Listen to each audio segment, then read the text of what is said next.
नमस्कार दोस्तों, मैं रमेश दुबे हमारे YouTube चैनल संघर्ष क्लासेस जोगढ़ में आप सभी का स्वागत करता हूं। हमने कक्षा 12वीं भौतिक विज्ञान के अंतर्गत भाग 4 तक पढ़ लिया था। अध्याय 5 चल रहा था। आज हम बात करेंगे भाग 5 के। चैप्टर का नाम था चुंबकीय पदार्थ। चैप्टर का नाम था चुंबकीय पदार्थ और द्रव्य, भाग 5। इसके अंतर्गत हम पढ़ेंगे चुंबकीय क्षेत्र के बारे में। चुंबकीय पदार्थ और द्रव्य, इसी को हम चुंबकत्व कहते हैं। अध्याय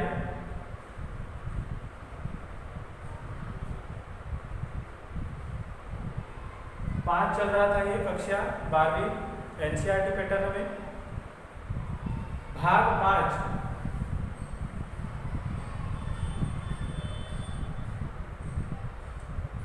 हमने अभी तक चुंबक क्या होता है, चुंबक की परिभाषा पढ़ी थी।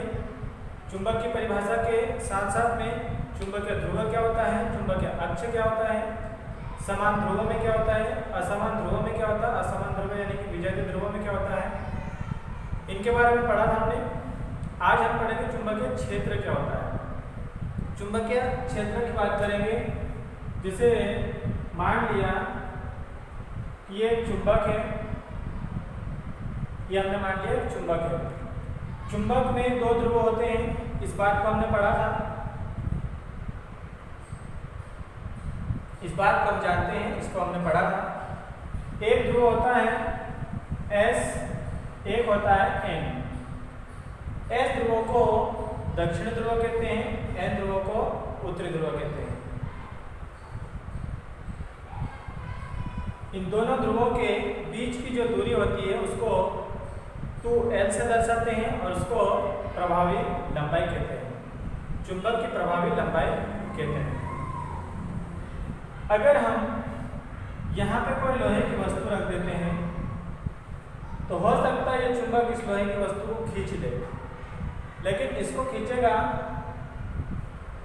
उससे ज़्यादा अगर हम यहाँ पे वस्तु को रखते हैं तो ये वस्तु इसकी तुलना में अधिक पास में है, इसलिए इसको खींचेगा, अधिक बल लगा के खींचेगा। कौन? चुंबक। ये कौन सी वस्तु थी? लोहे की वस्तु। लोहे की वस्तु को हम चुंबकीय पदार्थ कहेंगे। क्या बोलेंगे उसको? चुंबकीय पदार्थ। अगर हम इसको यहाँ पे रख देते हैं, इस पर लगने वाले बल का मान अधिक होगा और इसको और अधिक बल से चुंबक उस वस्तु को खींच लेगा। इसी तरह से जैसे जैसे पास में आते जाते हैं वैसे वैसे चुंबक का किसी वस्तु को खींचने का जो गुण है वो बढ़ता जाता है। लेकिन जैसे जैसे दूरी बढ़ाते जाते हैं वैसे वैसे चुंबक का जो गुण है वो कम होता जाता है, खींचने का जो गुण है वो कम होता जाता है। कहने का मतलब ये है कि चुंबक का प्रभाव चुंबक के पास में अधिक होता है, चुंबक से जैसे जैसे दूर जाते हैं वैसे वैसे कम होता चला जाता है। एक स्टेज ऐसी आती है कि जब चुंबक का प्रभाव पूरी तरह से समाप्त हो जाता है। एक दिशा में जिस तरह से जैसे जाएंगे, दूर जाएंगे, दूर जाएंगे, दूर जाएंगे। मान लो कि यहाँ के बाद यहाँ पे वस्तु को रखते हैं तो चुंबक उसको खींचता है, लेकिन अगर यहाँ पे वस्तु को रखते हैं तो चुंबक नहीं खींच रहा है। मतलब यहाँ पे एक सीमा रेखा बन जाएगी। इसके अंदर अगर वस्तु है तो उसको बाहर अंदर की ओर खींच लेगा चुंबक, अगर बाहर है तो उसको नहीं खींच पाएगा। जिस तरह से इस दिशा में ऐसा होता है उसी तरह से चारों तरफ एक निश्चित सीमा बन जाएगी। इसके चारों तरफ उस सीमा के अंतर्गत अगर चुंबक है तो उसे चुंबक आकर्षित करेगा, अगर उसके बाहर वस्तु है तो उसको आकर्षित नहीं करेगा।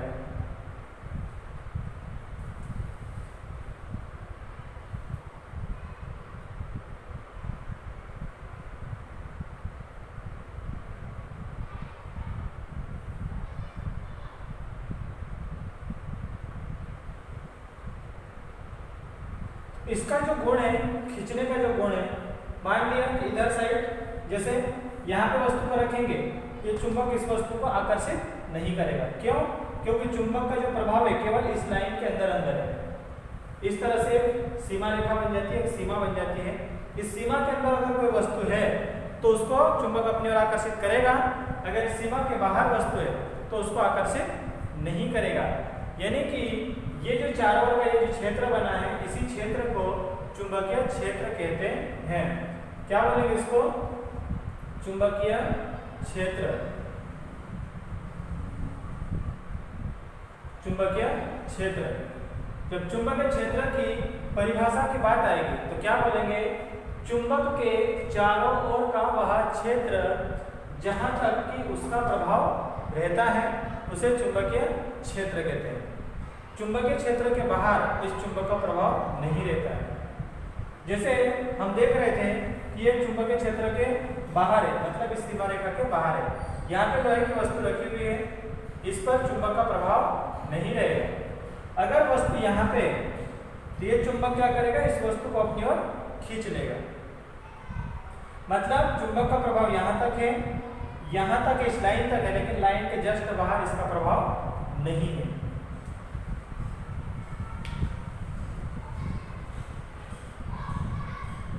जस्ट बाहर इसका प्रभाव नहीं है।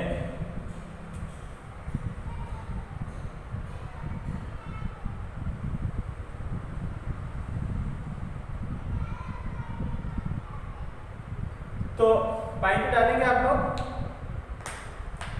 या प्रश्न लिख लें? पहले तो प्रश्न लिखें, चुंबकीय क्षेत्र से आप क्या समझते हैं?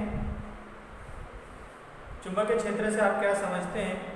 चुंबकीय क्षेत्र की तीव्रता को परिभाषित कर इसके मात्रक लिखिए।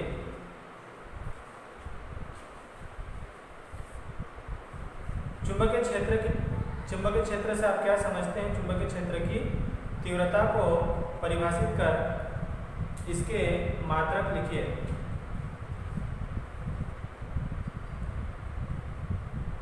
फिर से क्वेश्चन बोल रहा हूं मैं, चुंबकीय क्षेत्र से आप क्या समझते हैं?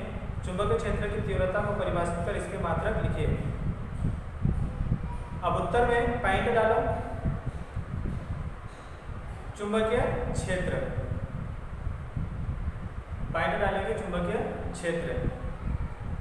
उसमें लिखेंगे, लिखिए उसमें, चुंबक के चारों ओर का वह क्षेत्र,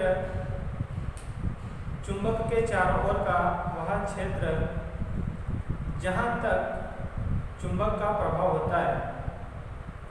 चुंबक के चारों ओर का वह क्षेत्र जहां तक चुंबक का प्रभाव होता है चुंबकीय क्षेत्र कहलाता है।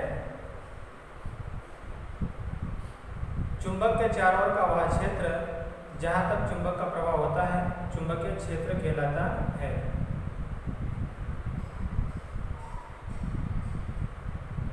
चुंबक के चारों ओर का वह क्षेत्र जहां तक चुंबक का प्रभाव होता है चुंबकीय क्षेत्र कहलाता है।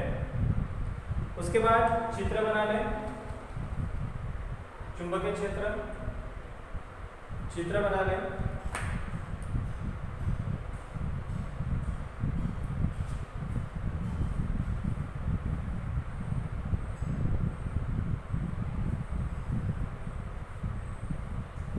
चित्र में ये है उत्तरी ध्रुव, उत्तरी ध्रुव, नॉर्थ पोल। इसको कहते हैं दक्षिणी ध्रुव, दक्षिणी ध्रुव।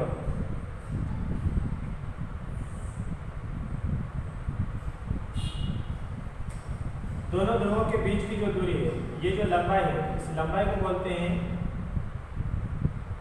चुंबकीय अक्ष, जिसको हम पढ़ चुके हैं। आप लोगों ने पढ़ा होगा, अच्छे से नोट्स बनाया होगा।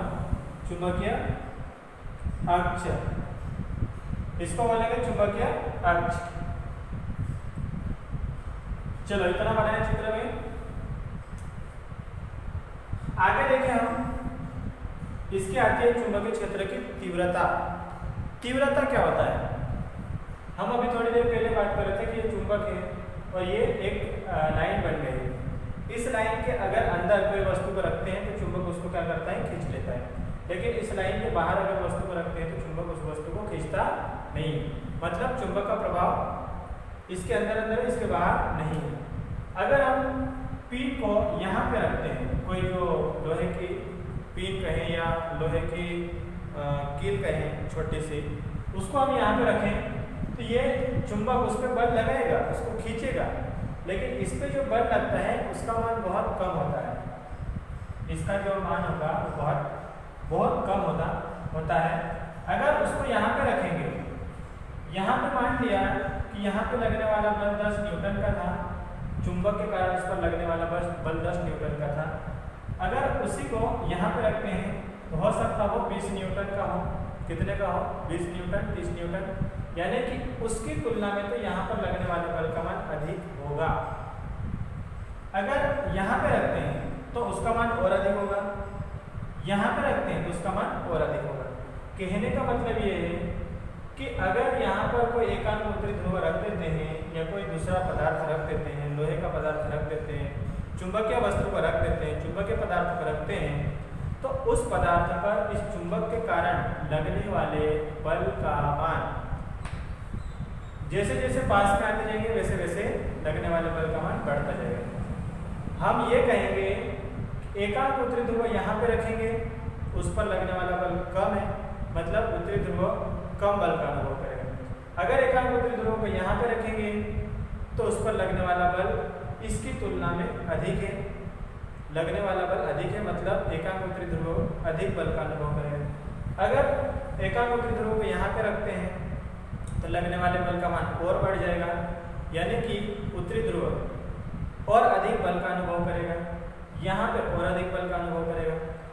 मतलब यहाँ पे कम बल का अनुभव किया, मतलब इसके कारण इस बिंदु पर तीव्रता का मान कम है। यहाँ पर इससे अधिक बल किया, अधिक बल का अनुभव किया, मतलब तीव्रता का मान इसकी तुलना में अधिक है। इस पर और अधिक, इस पर और अधिक, जैसे जैसे पास में आते हैं वैसे वैसे लगने वाले बल का मान बढ़ता जाता है, यानी कि चुंबकीय क्षेत्र की तीव्रता का मान भी बढ़ता जाता है।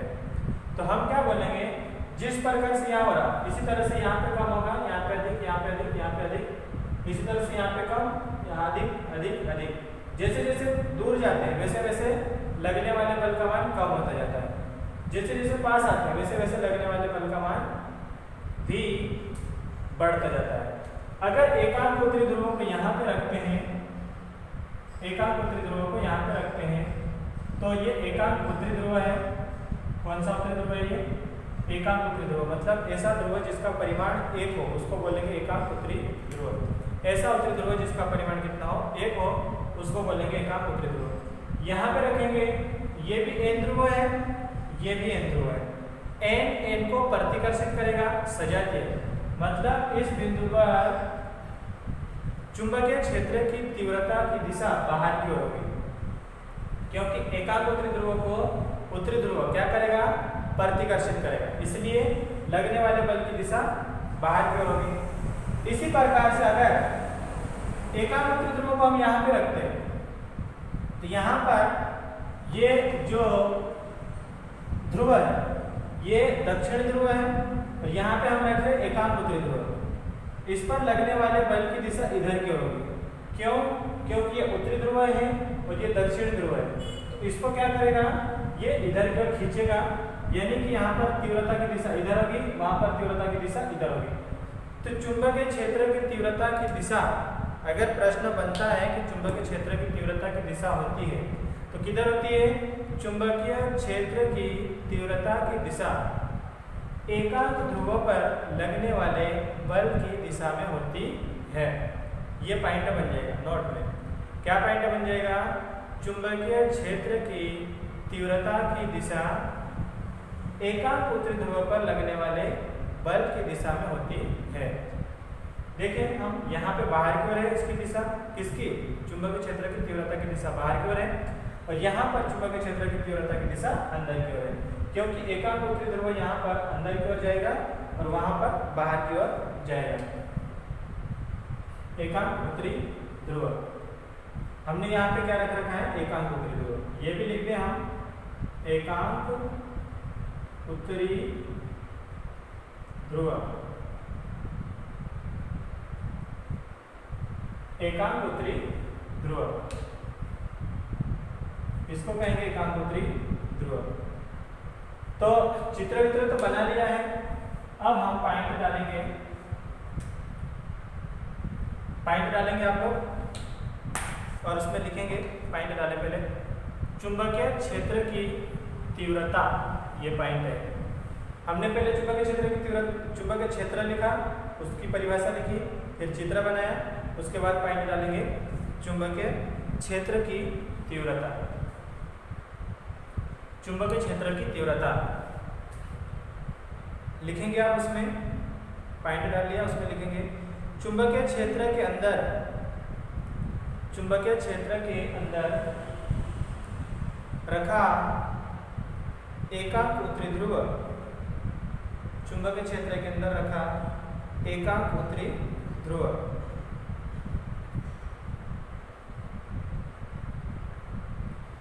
चुंबकीय क्षेत्र के अंदर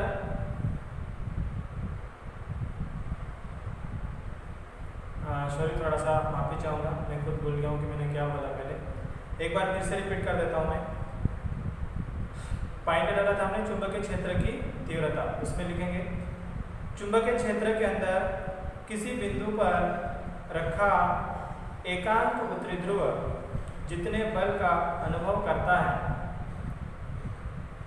चुंबकीय क्षेत्र के अंदर किसी बिंदु पर रखा एकांक उत्तरी ध्रुव जितने बल का अनुभव करता है, उसे उस बिंदु पर चुंबकीय क्षेत्र की तीव्रता कहते हैं। चुंबकीय क्षेत्र के अंदर किसी बिंदु पर रखा एकांक उत्तरी ध्रुव जितने बल का अनुभव करता है, उसे उस बिंदु पर चुंबकीय क्षेत्र की तीव्रता कहते हैं। लिख लिया होगा। अब हम मात्रक की बात करेंगे। इसका मात्रक, पॉइंट डालो, चुंबकीय क्षेत्र की तीव्रता के मात्रक, पॉइंट डालो, चुंबकीय क्षेत्र की तीव्रता के मात्रक। मात्रक अलग अलग पद्धति में अलग अलग होते हैं। सीजीएस पद्धति में अलग होता है, एसआई पद्धति में अलग होता है, तो हम अलग अलग पद्धति में लिखेंगे। पहला पॉइंट डालेंगे, इसमें पॉइंट डाला, उसके अंतर्गत पहला पॉइंट बनेंगे, लिखो उसमें सीजीएस पद्धति में चुंबकीय क्षेत्र की तीव्रता का मात्रक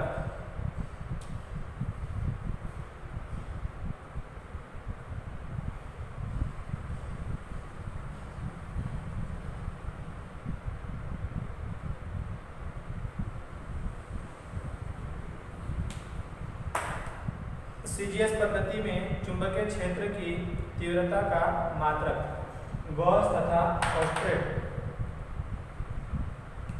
है।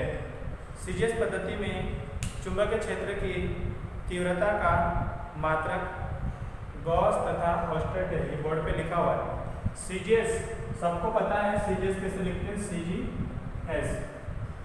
सीजीएस पद्धति में चुंबकीय क्षेत्र की तीव्रता का मात्रक गॉस तथा ऑस्ट्रेट है। दूसरा पॉइंट डालेंगे एसआई पद्धति, सिस्टम ऑफ इंटरनेशनल, एसआई पद्धति में,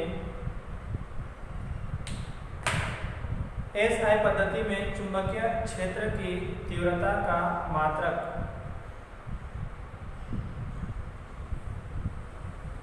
एसआई पद्धति में चुंबकीय क्षेत्र की तीव्रता का मात्रक। एसआई पद्धति में चुंबकीय क्षेत्र की तीव्रता के मात्रक अलग अलग होते हैं। एक होता है टेस्ला, दूसरा पॉइंट था, दूसरे पॉइंट के अंतर्गत पहला, दूसरा, तीसरा, ऐसे लिखेंगे हम। पहला है टेस्ला, दूसरा है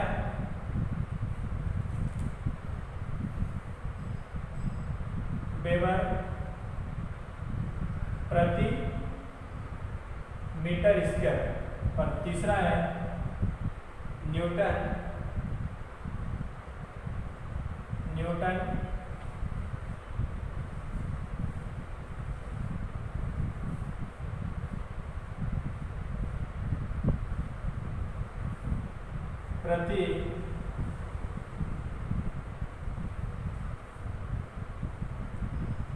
प्रति एम्पियर मीटर। यह है एसआई पद्धति में चुंबकीय क्षेत्र की तीव्रता के मात्रक। तो ये था अपना चुंबकीय क्षेत्र और चुंबकीय क्षेत्र की, यह था अपना चुंबकीय क्षेत्र और चुंबकीय क्षेत्र की तीव्रता। उनकी परिभाषा लिखी, चुंबकीय क्षेत्र लिखा, ये लिख सकते हैं आप लोग, लिखा हुआ आपके पास। तो इस तरह से अपना ये आज का टॉपिक यहाँ पे समाप्त होता है। अगला टॉपिक हम अगले वीडियो में बात करेंगे। तब तक के लिए आप पढ़ते रहिए और अपने दोस्तों के पास इस वीडियो को शेयर जरूर करें। अच्छे से नोट्स बनाइए और बहुत जल्दी हम अगला वीडियो लेकर आएंगे। तब तक के लिए आप पढ़ते रहिए। धन्यवाद।